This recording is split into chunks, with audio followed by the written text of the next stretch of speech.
We have a book, a catalogue. It's €15.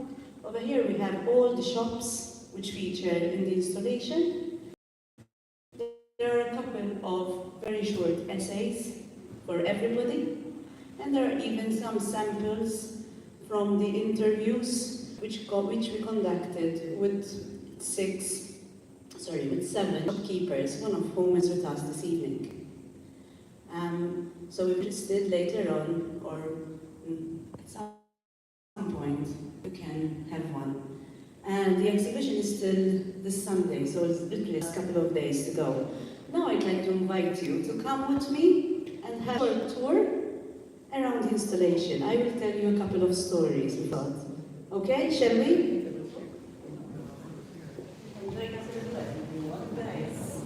Thank you. It's safe here, don't worry. It's safe. It's safe. I know.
And thank you for coming in this beautiful space.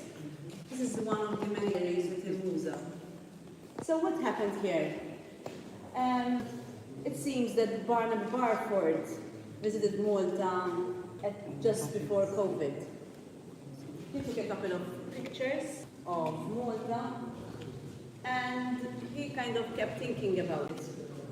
In 2015, we had an exhibition similar to this one at the V&A Museum, the Victoria and Albert Museum in London. Very similar to this one. He took, just be careful please, that's it.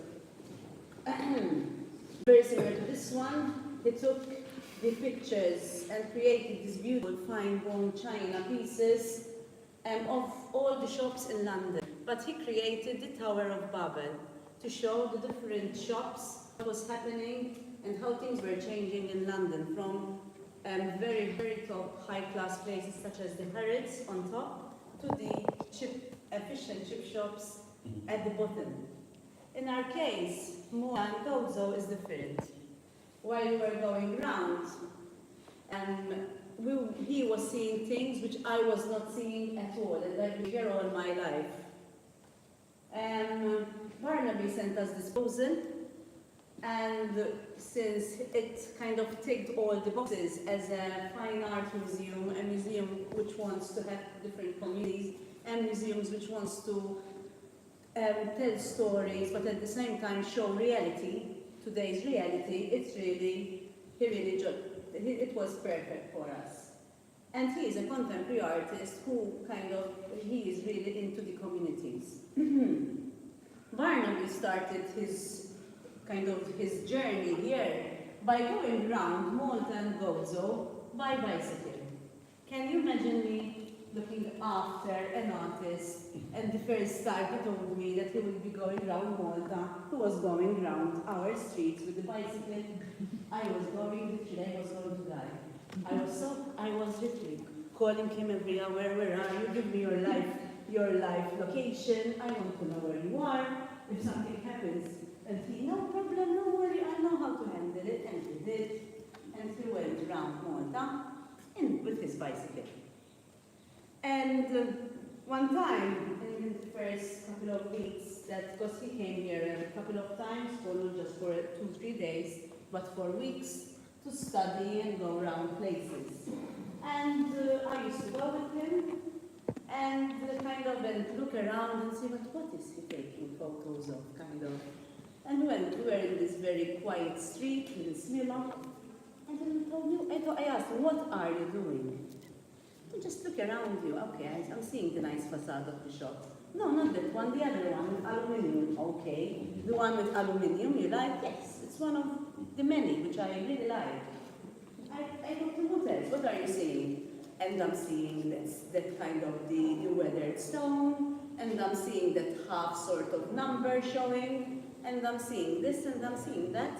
And even though I've been working in the arts nearly all my life, and I've been studying history of art and architecture and what's not, he literally opened my eyes, because I was not seeing the kind of, let's call them, these elements which we have there in our streets everywhere, but we don't really notice. And he did notice, and he literally opened my eyes. And he was all the time telling me, I love shops, I love the shopkeepers, I love their stories, and he will definitely tell you this evening about all this. And then we started kind of looking at how we're going to show all this within MUΖA.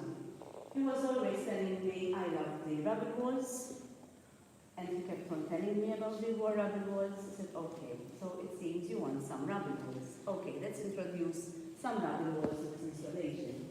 And we were talking about the narrow streets, and about the architecture, about the churches, and he told me this is the perfect room for that, for all this. Because even if you look around you, without kind of looking at the installation, even this room per se gives you many motives of our architecture, from the rounders, to the windows, to the stone color. So it was, and this behind beautiful, kind of, it's not something you see outside, but you can see details of different armors around Malta and Gozo. So it was the perfect space. And we created this. He took over 11,000 photographs. And here we have 1,000 shops. Okay, we have 1,000 shops made out of fine bone china. Okay, and he managed, so really be careful, it's our last 3 days.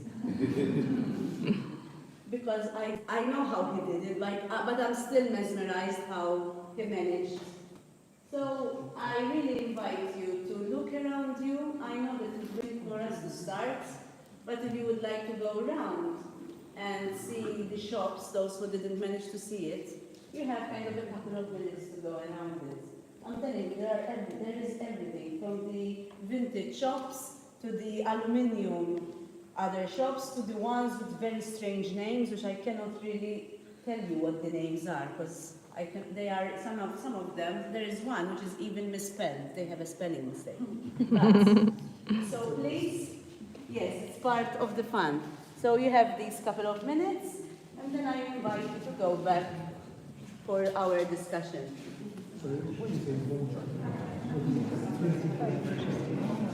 No, it is an industrial technique. He goes to this factory in England, and they do industrial from China. And it's like 3 or 4 layers. It's like bread, but he goes down the edges as well. He polishes them. He looks on the colors.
given to what might have been seen previously as handcrafted.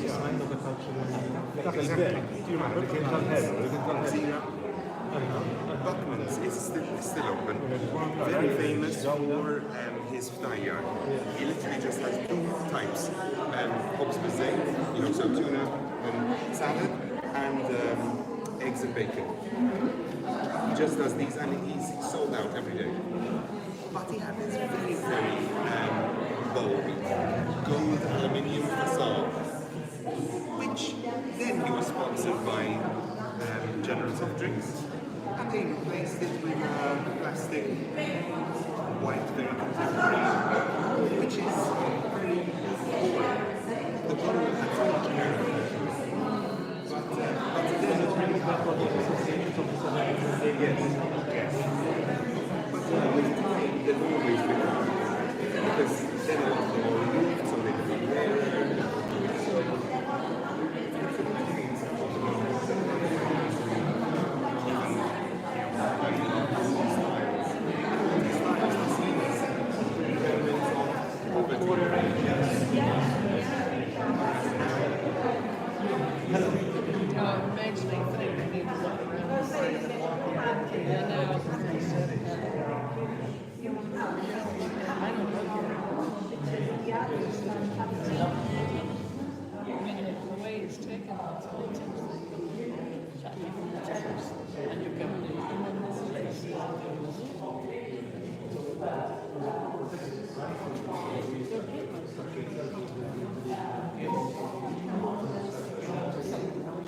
Wow, totally, but it's got that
Ladies and gentlemen, we have to move to the next room. You can come back and see the exhibition.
Għandek bżonn ta' No,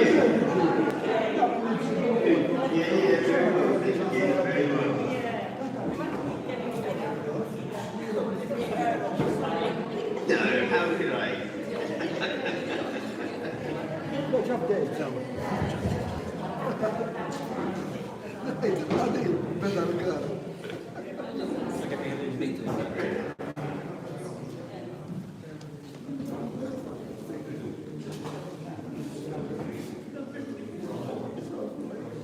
I'd like to invite you to come back to your seat if you don't mind, so we start. Thank you very much. So again, I'd like to thank you for being here this evening. I had a lot of questions, which I would like to answer in general, since some people might be interested. So the exhibition, as mentioned, is still this Sunday. Some people asked me about the works. Every single shop is for sale. And it's a one edition, it's an artwork. There are no more copies. And they are for sale on a website, topia.heritagemalta, if I'm not mistaken, .com. There are on the leaflets, there are the, you can scan QR code, sorry. You can scan the QR code, which will direct you directly to the website. So yes, and as we start dismantling, it will be gone. That's part of contemporary, as someone mentioned. It's not all gone, because we're documenting this exhibition, this project throughout, and as mentioned earlier, there is this book. Okay? So again, I thank you, and now I pass on the mic and all the conversation to my colleague, not my colleague, my ex-colleague, my former colleague, Graziella Vella. Thank you very much, and thank you for being here.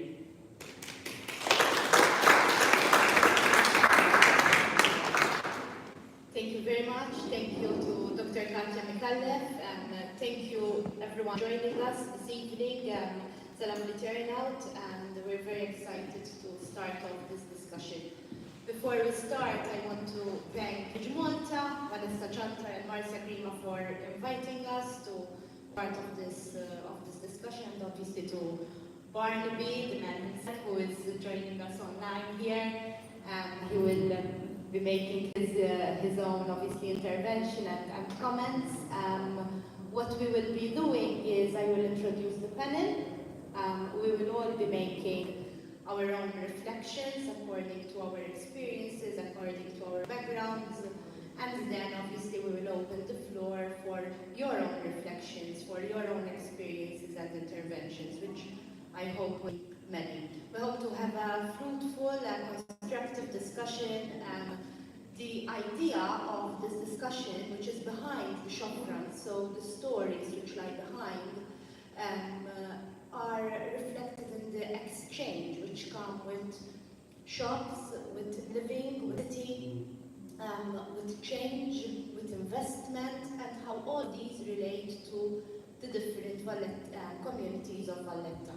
And when I say the communities of Valletta, I mean all the people who experience, who interact with Valletta. So it's the residents, whether they were born here, whether they were born here and now live elsewhere, but they still consider themselves as people from Valletta's Benettin, people who came into Valletta to live in Valletta at a later stage maybe in their life, tourists who choose to stay in Valletta during their stay, obviously people who operate or possibly own a shop in Valletta, anyone who comes into Valletta even to entertain themselves for leisure purposes. So those are all communities of Valletta, people who work here, anyone who at some point interacts with the capital city. I will introduce our panel. We have Dr. Andre Imbrol, who is the co-founder and who is responsible for excuse me, VBL Group, which has been operating and investing in Valletta since 2011 in various aspects. He will be telling us more about this and why they chose to start investing in Valletta. We have Johan Farrugia from Talboa, our spice shop. Johan has been operating his shop for a number of years, but more recently he was forced to close shop. There was a public furore which accompanied the closure of his shop, and later chose to reopen in a different location in Valletta, and also with a slightly different concept. He'll be telling us more about his experience and how he saw this change happening, even in relation to different clientele. Thomas Camilleri, who is an actor and creative director, he's involved in marketing, design and architecture, and is the founder of Lazarus Styles. Thomas will be opening up in Valletta, so he is the new, so to speak, shop owner. And he'll tell us why he chose to open up in Valletta and what he's been seeing as he's prepared to open up. Kaldon Mercia. Kaldon has background in culture, creative industries, tourism, urban development. Kaldon was also very strongly involved with Valletta 2018, European Capital of Culture, from the very beginning. He was involved in different aspects of the project, including research, but he was also the man behind the conceptual planning, if I may, of what is now the Valletta Design Cluster. And he interacted with various communities and looked at various aspects of space and the use of shared space along the process. And we have Dr. Josephine Burden, who is a Valletta resident. She's been living in Valletta for the last 15 years. She has a background in community and cultural development, and she made a conscious decision to not own a car, which here in Malta is, well, may sound strange maybe. And so she walks around Valletta, not only Valletta of course, and interacts with various shops, various communities around Valletta, and she'll tell us more about her own experience. I am myself a Valletta resident. I was born here. I was raised here. I still live here, so I grew up in Valletta. Now I have 2 young kids, so I'm a mother myself to 2 young children. I've seen Valletta change very much, and I've also worked very much in relation to Valletta from a professional aspect. So I was involved in research with Valletta 2018, also from the very beginning. And I've worked with regards to livability, well-being, and all that makes a place a living space. So basically, and then we have Barnaby, of course, whom I'm already introduced and whom we definitely won't be forgetting. So I'll start with my own reflections as a resident rather than as a professional, although obviously bits and pieces are linked over there. To explain sort of my own experience with regards to how I've seen Valletta changing as a resident and the interaction with the city. So I'm 40 years, so as I said, I grew up here. My family is from Valletta. My grandfather owned a snack bar in Valletta, which was very, very popular at the time. It was one of a kind at the time. People came over to specifically for his own company as well, rather than besides everything. It was a different time. And I remember growing up in Valletta, we found it very convenient. I felt very lucky to be growing up in Valletta. Anything we needed, we just walked up the road and it was there. It was a time when Valletta, retail-wise, was the hub, was the center of this activity. And I considered myself very lucky also because my mother did not drive, my father was at work, so we just literally went up the road and got every need. And this aspect was similar and common to anyone in Malta. So if you needed a new outfit, if you needed ingredients for your Christmas sweets, people would come into Valletta. Coming into Valletta was an experience in itself. It was also a time when supermarkets, shopping complexes were at the very, very beginning started opening up. So there was also a different way to sort of, a different concept with regards to shopping. Maybe some people had more time available also to make weekly rather than monthly shops, because a lot of women back then were were home, were housewives, so there was also more time, maybe less also disposable income, and things eventually with time started to change. And one of the major changes possibly definitely is opening up of certain centres where it was more convenient. You would go, do your monthly shop, park there, get your trolley, for example, and then just leave, go home, and it was more comfortable, more convenient.